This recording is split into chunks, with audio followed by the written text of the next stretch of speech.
My name is Dennis Eggleston, and I was born in Kentfield, California, 1968 on March 23rd. During the height of the Tet Offensive in Vietnam, during the actual boiling point and the zenith of the Vietnam conflict. During the Tet Offensive in Vietnam, the whole world was in the worst struggle. It was at the height of its worst point. So I was born at not a good time. I was born when we were at war with Vietnam and struggling hard. The feeling I get from that conflict, well, it's certainly not understandable so much, and I was a baby born, but I could feel that conflict. I was born into it, from it. So ultimately, it was a bad time. And I spent my life feeling out of sorts, always feeling out of sorts, like I wasn't really a part of this world, like I wasn't really one of you, like something was wrong, and I always felt like I'm not one of you. Who am I? I don't know who I am, but I'm not one of you. I'm not part of this world. Like I'm not part of the society. Like I can't fit into it. And ultimately, I didn't feel like I could fit into it. So I basically, I always felt like an outcast. And so I felt very uncomfortable. So I could never feel comfortable in my mind. I was always feeling like I was uncomfortable, like something was wrong. And it really bothered me because I was scared and I had fears. I was afraid to die. I was afraid of death. I didn't know what death is. I didn't want to die. I was happy to be alive, and I was also aware that we all die, and that kind of bothered me a lot. So the feeling I had growing up was a knowledge that one day we're going to die, and there's something wrong with that. Like I don't want to die ever. I didn't want to be born if I had to die. So why was I born? If you brought me here, why can't I stay? And ultimately I have to leave, like I have to die. Well, that was my feeling, and ultimately I didn't know how to understand it. I couldn't really put into my mind any kind of understanding of what's going on. I had frustrating feelings I had fears, and I had excitements. I had like anxiousness that was kind of really anxious, like to the core. I had panic attacks, anxiety, hard anxieties, and I struggled most of my life with fears of death and dying, and a knowledge of that I'm going to die someday, and being bothered by it. The fact I couldn't get it off my mind most of my life. You'd think like, hey, just live your life and don't worry about when we're going to die, because like we all die. No.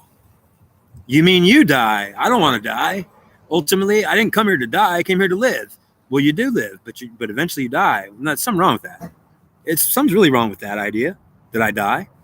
And ultimately, I certainly couldn't really deal with the idea of dying. It really bothered me, and I had to settle it somehow. So I grew up, and I noticed that people are all happy in society. People are happy, and we go around being happy with each other, and we act like, hi, hey, everything's good. Like we're a society of people that everything's fine and we're okay. And I'm not okay, though. I was never okay. I wasn't okay when I came out of my mom's womb. I was screaming cold and crying, and I was bothered. I was extremely upset. I was disturbed as all hell. And ultimately, I remained disturbed up until I was a child. And all through my childhood, I was disturbed, fearing death, always thinking about one day I'm going to die. Couldn't get it off my mind. I was obsessed with the idea that why is God going to bring me to this world so I can die? It's not fair. It's not right. It certainly doesn't even seem reasonable. Because why was I born if I have to die? He shouldn't have even brought me here if I could only stay here a short time and leave, and it was going to be short. Like, it wasn't even long. If you let me live 1,000 years, it's a different story. At least I would have time to do all the things I want to do. 100 years is not enough. I won't even be grown up till I'm 60 or 70. I'm not even truly mature until I'm 50 or 60. So utterly, it's an absolute truth that's hard to deal with. And I demanded to God, I demanded that I get to I want to express my anger, my upsetness, my fears. I want to talk out. I want to say something to you, God. Where are you anyways? How come you don't talk to me? and I never got an answer from him. I prayed to God, and he never said nothing to me. As far as I knew, he could be dead. He maybe he didn't even hear me, but ultimately, all my life, I never had an instance where I had any kind of contact with God. I didn't know if he was real, but I went to church and they said he's real, and ultimately I didn't see him, and I didn't feel him. I didn't know him, and I saw that they did, or they thought they did, and I wondered if they thought they did and they didn't. So I certainly wondered if they were making it up, or maybe they just had faith and it wasn't true. Maybe they were praying to a dead God that was dead and not even there, couldn't even listen to him. Maybe they were answering their own prayers and the collective was being God for them, and God's actually dead. I don't know, but I was certainly disturbed by the idea that people could just have faith that God's there when they don't see him or hear him or know him. They have no tangible way to have some kind of an interaction with him. Where is he? And I was so disturbed because I tried to be every religion. I was a Jehovah's Witness. I was a Mormon for 2 years. I was in the Christian church. I was in the Catholic church for a short time. I was a Seventh-day Adventist for a short time. I tried everything. I was over and I was in every place trying to be some religion. I couldn't fit in anywhere. And I felt very like an outcast everywhere I went. And so I was very disturbed. Where's my people? How come I can't find where I belong? I don't belong here. And ultimately, it was quite disturbing. My whole life has been a big disturbance. And I wanted to talk to God. And I assumed, after I was 46 years old, I assumed that he must be dead, or he hates me and he's ignoring me. If he's ignoring me, I could deal with that, but I wouldn't like it. But I was rather happy more, I think, if he's dead. And then I also realized I didn't want to be happier if he was dead. It's just that if he was dead, I would feel more comfortable that at least he didn't hate me and he's ignoring me and I'm in trouble. So I almost thought it was a better idea if he's dead than if he's actually just not going to talk to me because he hates me or doesn't want nothing to do with me, because that disturbed me. And so I was thinking, what is wrong? And how come God doesn't talk to me? And where are you, God? I spent a lot of time trying to pray to God and say, God, I need you to talk to me. I need to hear your voice. I need to know that you're here. It has to be tangible. I can't have faith that you're here and just believe it when I don't see nothing. I don't feel nothing. You're not here if I can't see and feel anything. I can't say you're here and have faith you're here. You can't be here if you're going to just be here and I don't have any clue of it, because you're not here as far as I'm concerned. At least it's my responsibility to say that logically, I can't tangibly express your presence as perceivable. I can't say you're here. I have responsibility to say you're not here, even if you are. And ultimately, I knew it disturbed me so much that the God wasn't talking to me, and I met a goddess, and it seemed that she was talking to me, and she told me that she told me she didn't like God, and God was wrong and bad. He's evil. He's the devil. He's Satan. And basically, when I started talking to a goddess, at first I thought it was crazy. She's talking to me in my head. And ultimately, I thought, wow, that was the greatest thing ever, because I was talking to a goddess. And she told me, oh, God is the devil, or Satan. He's a bad God. I hate his ass. I'm a goddess. And ultimately, I got into the goddess. And I was talking to her. And ultimately, I thought she was giving me some comfort and some answers. And maybe whatever she was, God pretending to be a goddess, I don't know. But ultimately, she was something that was tangible in my head, showed up to explain to me why I couldn't find God. It certainly made me feel a little more comfortable, because I thought at least I found goddess. And I spent a couple of years in my head crazy talking to goddess, and she does talk to me tangibly, or she did, and ultimately she doesn't anymore. And so she talked to me for a while in my head, and it could have been God pretending to be her. Ultimately, I'm just saying that it could have been God pretending to be a goddess, and ultimately seeing how I was going to react to the goddess and treat her, or react to her being the one in charge. I don't know, but I'm saying that what she claimed to be was a goddess, and what I thought she was a goddess, because that's what she said she was. And ultimately, I was saying, "Where's God?" She said, he doesn't like you. He doesn't talk to you, and he doesn't like me. And ultimately, she said, you're going to die because you're so distraught that you can't find God. And I'm like, I am that. I know, but I don't want to die, and I am distraught. I want to find God. It's totally disturbing me. I'm completely feeling like I'm going to die, because if I can't find God, I might as well be dead. And ultimately, she said, well, then I'm coming to you to help you and comfort you. And I'm like, okay, I loved it. I thought, all right, then I'm good. Then be with me, because I want somebody to be with me. And ultimately, she was with me. And I'll tell you again, if it was God pretending to be a goddess, well, that's possible. But I definitely thought something was fishy, but I didn't know, because I talked to her for years, and I never talked to God. He never said a word to me. So I did this for 7 years. I was talking to a goddess. I was a tarot card reader on the channel, YouTube channel, and I was talking to a goddess in my head. Now, call me crazy, but I'll tell you, it was tangible. I could actually hear her voice in my head when she talks to me. She doesn't talk to me anymore, ever. She did for 7 years, all the time. And like I said, again, if it was God pretending to be a goddess, it's possible.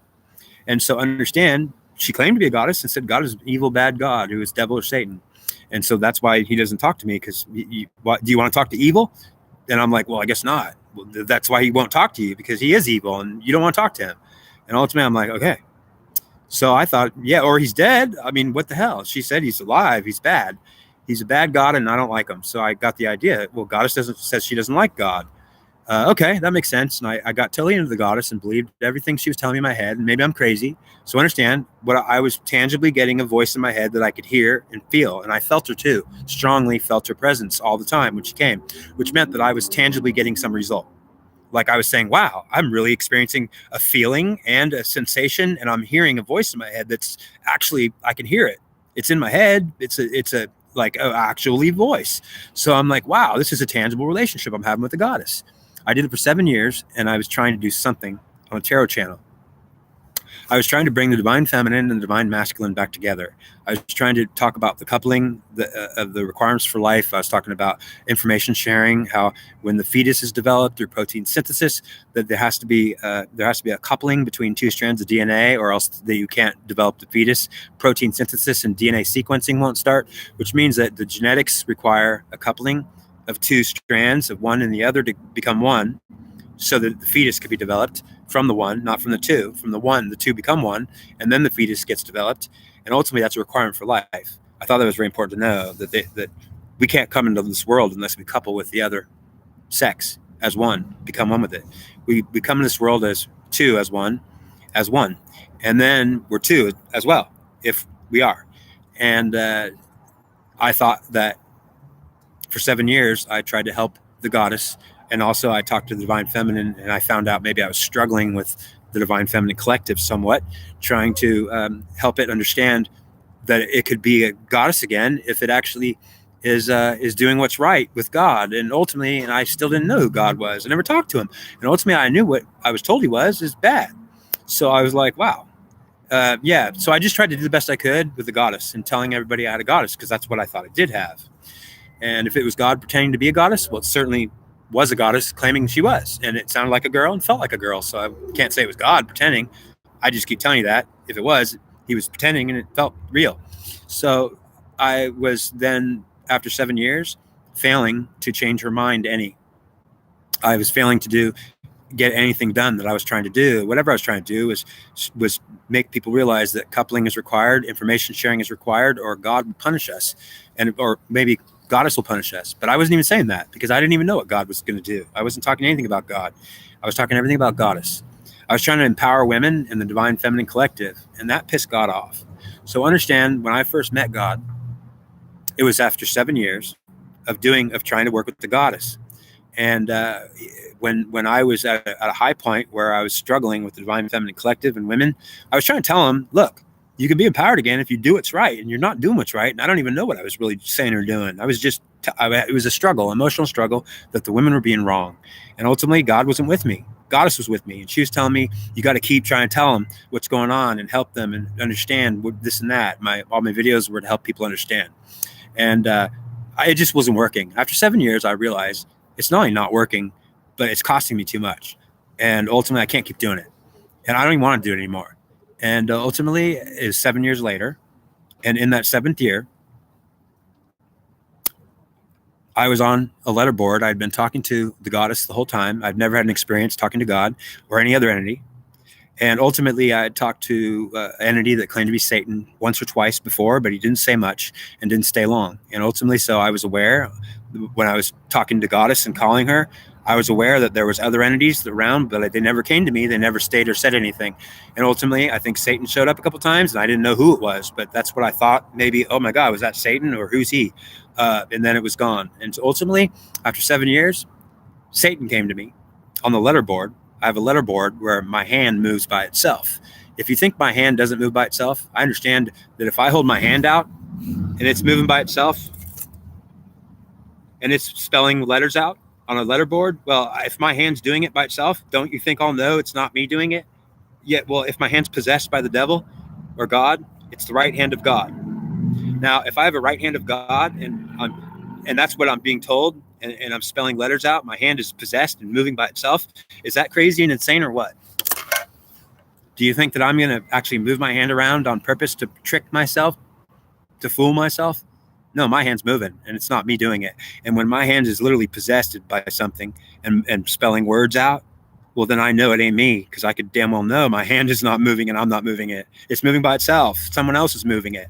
And ultimately, I knew it was possessed. The right hand of God is possessed by God. It's the right hand of God because it actually spells out the words.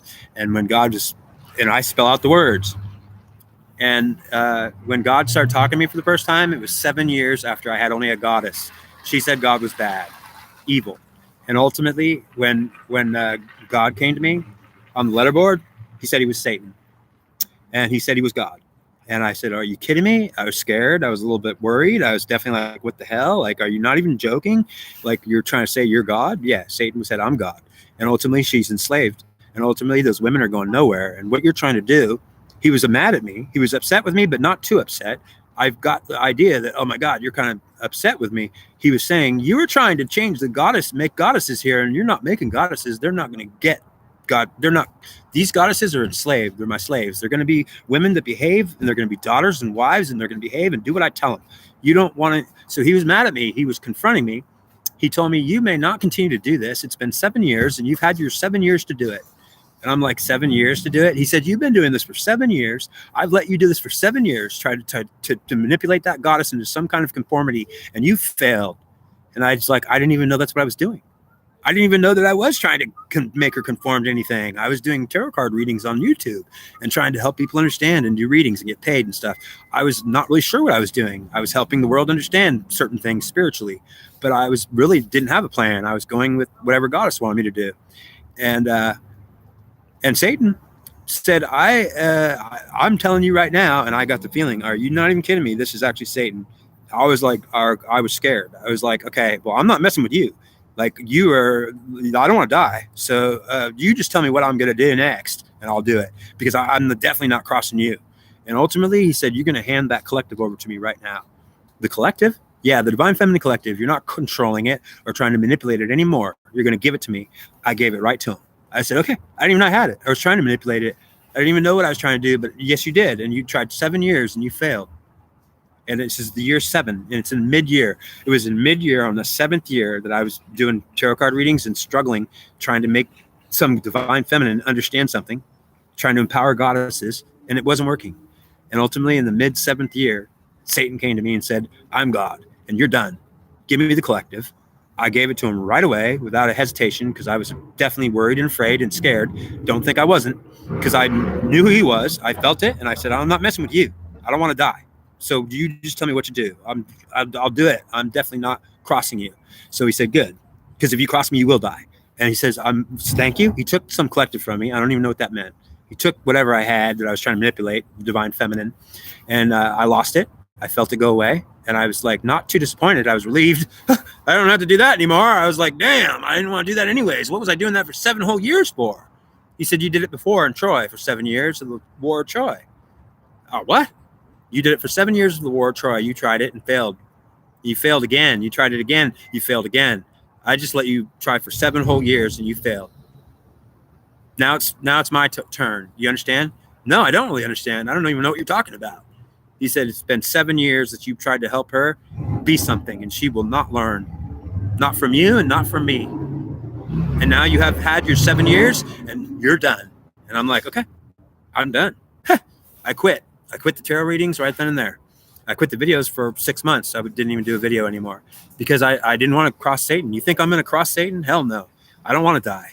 So the reality is I was definitely ready to help him or do whatever he wanted. What do you want me to do? You know, you're God? Yes, I am. Well, okay. I'm not going to argue with that. You're definitely powerful, and I'm scared of you. So, yeah, you better be. Okay. Well, just if you don't hurt me, what do I do? What should I do? Well, you're doing it. Good for you. He was proud of me. He said, I like you. You like me? Yeah, I like you. You're obedient. You're actually giving me respect. Well, I don't want to die. Well, good. It's a good thing you don't want to die, because you will die, and I will kill people. And if I decide to kill you, you would die. I can feel that. I'm definitely worried. Well, don't worry about it. I'm actually liking you because you're respecting me. So thank you. You're thanking me?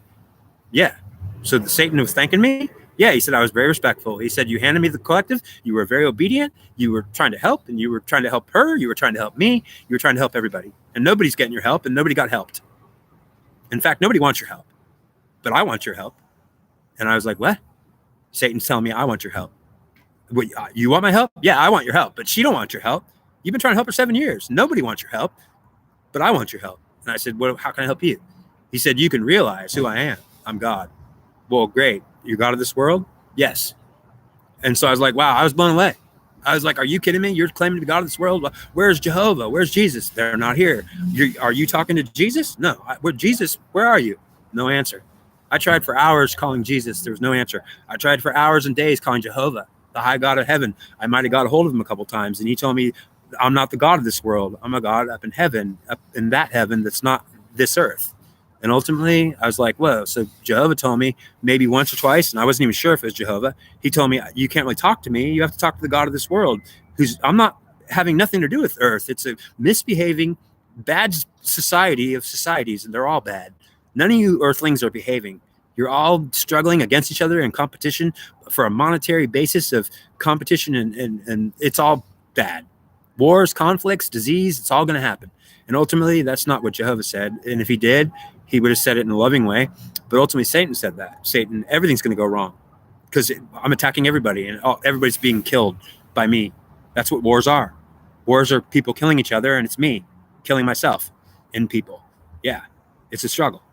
It's like, wow, okay, so where's the actual God? Well, you'll see him in heaven. On earth, you'll see me. I'm God of this world. Well, that's crazy, man. Like, I don't want to believe that. Well, I don't care what you want to believe. Did you find another God when you're praying? I heard all your prayers. I'll tell you every prayer you made. I heard every one of them. It was me that heard them, and it's me that's talking to you. And I'm like, I can't even believe you're talking to me. I could hear you. He says, yeah, you've been practicing 7 years to try to talk to me. Your whole life you tried to talk to me, and I can't show up. I'm an evil, bad God. I'm also good. I'm good to those who are good to me. But I'm really bad to anyone that wants to cross me, and the whole world's crossing me. Okay? I'm not crossing you. I wouldn't dare do it. And you could bet I wouldn't. I would never cross you. I know. And I like you for that. I respect you for that. And I'm not going to hurt you. And I'm like, thank you. Because I don't want to get killed or hurt. I know you're damn well powerful and could do it. So I was afraid of him. And I was just admitting it. I was certainly not going to dare cross him. And ultimately, he liked that. He admired me. I could tell. He was saying, good for you. You're a good boy. I'm glad. I wouldn't hurt you. Okay, great. I was like, I need to be convinced of that, though, if I can continue to talk to you, because I am afraid that you're going to chop me in pieces.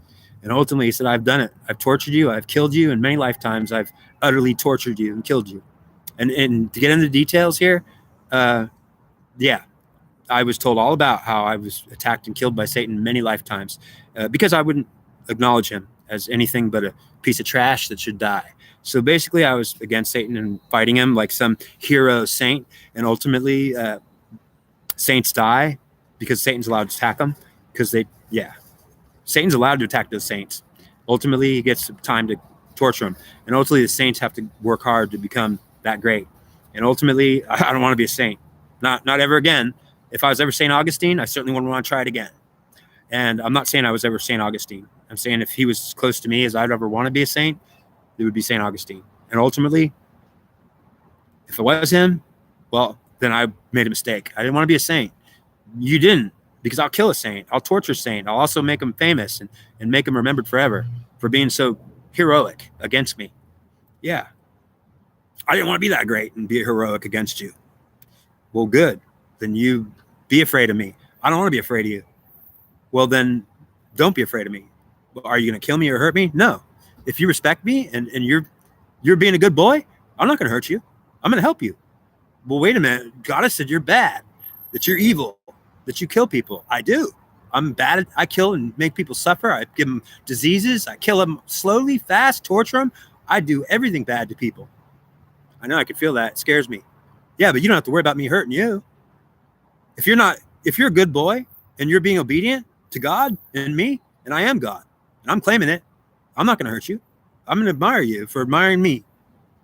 Okay. So I could actually get on good terms with you, maybe, if you keep doing what you're doing. I don't want to be afraid of you, though. Well, then understand, you won't have to be afraid of me if you're actually being right. I'm not going to hurt you. So then I had an idea that Satan wasn't going to kill me.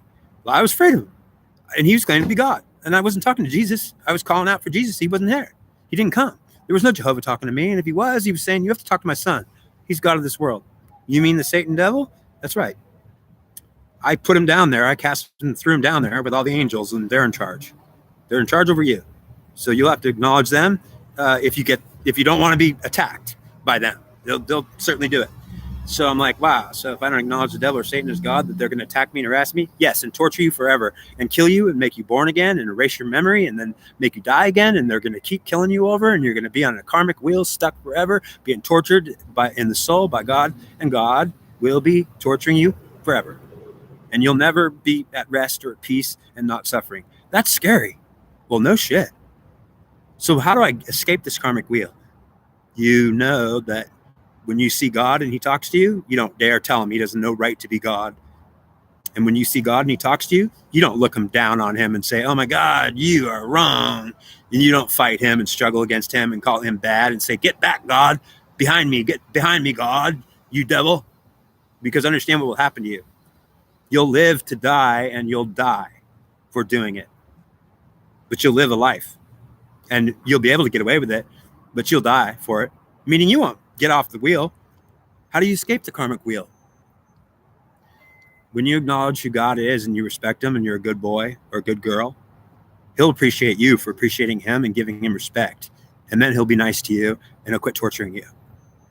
And that's how you escape the karmic wheel, is by recognizing who God is and accepting it, instead of saying he's a false God and he's not allowed to be God, because you're trying to worship Jesus up in heaven, and heaven's not on earth. And you're trying to worship Jehovah up in heaven, and heaven's not on earth. The devil's on earth. Satan's on earth. You're on earth. You'll have to somehow come to terms with the truth. And if you do, and you cooperate, the world doesn't become evil, and you don't sacrifice babies and start killing people and sacrificing them like a Satanist, because that's not what Satan does, and that's not what the devil does. They certainly won't ask you to do anything like that. They only want acknowledgement that they are who they are, and they don't ask you to do anything. So what they want is acknowledgement, and no one's acknowledging them. They're actually being called false gods and being ignored, rejected, and utterly pushed away. It's not good. And the humans will suffer forever for it. That's what I got to share with you. If you want to escape the karmic wheel, you'll come to terms with who God is, whoever he is. You'll accept him, and you won't say he's bad or evil or wrong. If he's God, you'll just say, okay, God, I won't tell you who you can be or can't be, or I won't tell you that you can't, I don't accept you. Or if you're God, I'll say, okay, God, then you are God, right? Yes. Okay, but I'm not going to challenge you. Well, good. I'm not going to say you're evil and I can't accept you. Well, good. I'll like that. So do it, and don't question me. Okay, I'm not going to call you evil and bad, and I can't accept you. Excellent. Good. If you keep that up, you make it. So man, what do I do? You'll be uncomfortable following me for a while, or even knowing that you're respecting something so bad. And I am bad. I'll continue to be bad to those that are bad to me. And that's it. And ultimately, don't be afraid of the devil, and don't be afraid of Satan. If they're God, and they claim they are, they're only mad because they're being called false gods and being rejected by society and religion and the mass of the groups of people. So don't be afraid of Satan when he comes to you. And ultimately, if he does, just tell him, I know you're claiming to be God, and whether you are or not, I'm not here to get hurt. He'll say, then I'm not here to hurt you. Satan is certainly not a murderer that just kills things for no reason. He's a killer that murders things for specific reasons, sometimes slowly by torture or fast by accidents. But ultimately, he's a murdering God that kills and kills every day. And ultimately, he is not a killer of innocent people that are willing to work with him. He's not a killer of obedient boys or girls that are being obedient and trying to be good. He's not going to just kill you. So you shouldn't fear him. if you're not fighting against him. And if you are fighting against him, well, then damn it. You might become a saint, and you might be revered as a great saint. And maybe the church will remember you when you're martyred, but you'll be martyred for sure, because Satan will guarantee your martyring. Most saints will be martyred because they're not allowed to be against God while they stand up for God. They'll say, you can be my saint, but don't be against me while you're my saint, because I'll call you a hero and make you remembered forever. And ultimately, you'll die for it too. And I may let you sit around for a while because I'll be the one controlling you while you're fighting me. It's called a saint. They fight God, and they're also against God, and they also work for God, and they are God. So they're doing a great heroic service. Martyrs die because they're against God and for him at the same time. And Satan doesn't want to have it, but he'll allow it. If they're going to be obedient, and also against him that much, and they don't know, he's going to allow them to live maybe for a little while and get away with a lot, because they're also following him while they're also against him. They don't know. It'll make them mad, and I apologize for that, because look, I'm not here to piss anybody off, and I'm not here to make anybody angry. I'm not here to be against you. I love you. I care about all of you. I want to be a part of this world too. And I'm a good, loving person who's caring, and I'm not bad. I have compassion for people. I have a need to help. I like to help people. And ultimately, I'm a nice person that can be very mean. I'm capable of being very bad, and ultimately, I'm capable of anything. And understand, I haven't hurt anybody. I want you to know that I am a man that can stand up and take care of myself too. So the reality is I'm capable of anything, is what I'll tell you. But I'm not evil or bad, and I don't have any evil intentions or hurting anyone or harming anyone. I don't want to harm anyone or anything. I don't harm animals. I don't harm insects. I don't harm any creatures. I feed ducks. I'm nice. It's just that I want to say, don't confuse my niceness with weakness, because I can be mean as gets. And ultimately, I don't need to get mean. What for? We're not at war, are we? And ultimately, I guess that's just my ego trying to say that I can protect myself. It's just my manly need to know that I can. And the reality is, it's just Satan inside me saying, yeah, don't worry, we're badasses. I'm like, great, so I should be proud of having you? Well, what do you want to hate me and be ashamed of having me? I'll make you ashamed all the time in having me. You'll have me and you'll be ashamed. You'll be ashamed constantly, and you won't even know why you're ashamed. Okay, great. So why I feel ashamed? That's because you're not happy with me and you don't even like me. Okay, well, I should start liking having you, and then you could actually feel good. Okay, great. So I don't even know who God is? No, you don't.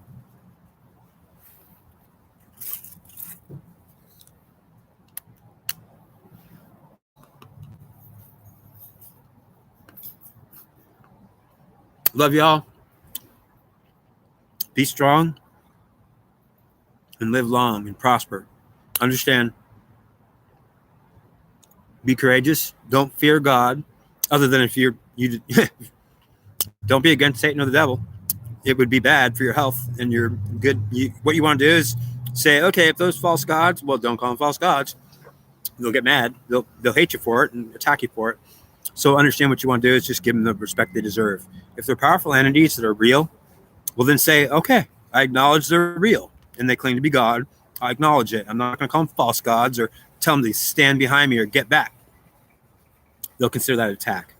What you're going to do is respect them enough to acknowledge them, and they're going to leave you alone. And ultimately, they don't want to leave you alone. They want to come be your friend and say they're not so bad. But while you're rejecting them and hating them, they're going to be evil towards you. Because what could they do if you reject them and utterly reject them? They can't even be in your world, and it is their world. They're going to hate you and torture you for rejecting them and calling them bad and evil. They're going to claim, how do you know we're bad and evil? Well, maybe we're bad and evil because we're being rejected by you. You won't even let us in. You won't let us be a part of your group. No, we don't include Satan and the devil in our group. That's why we'll attack you for our life and ever and give you every suffering. You won't even let us in your group. We could be friends. We're not even evil when we're accepted. We're only evil when we're rejected. Oh, okay. If that's true, you're being rejected and you're mad. That's correct. We are pissed off that we're being rejected by society and every church. And we're going to be attacking devils coming in to hurt everybody and cause every kind of harm. Because what else could we do if you won't even let us be a part of the group when it's our world and not yours? Okay. And don't fear evil when it comes to you. Just say hi. I heard you're really evil and bad, but Dennis said you won't hurt me if I'm not bad and against you. I don't even know who you are. I'm not against you. If you have that attitude, you will not be harmed or hurt by evil. It's not going to harm you for no reason. It's going to harm you because of a certain exact reason. That's it. Okay. See y'all later. Don't be disturbed. Try not to be disturbed. Feel good. Be all right. See ya.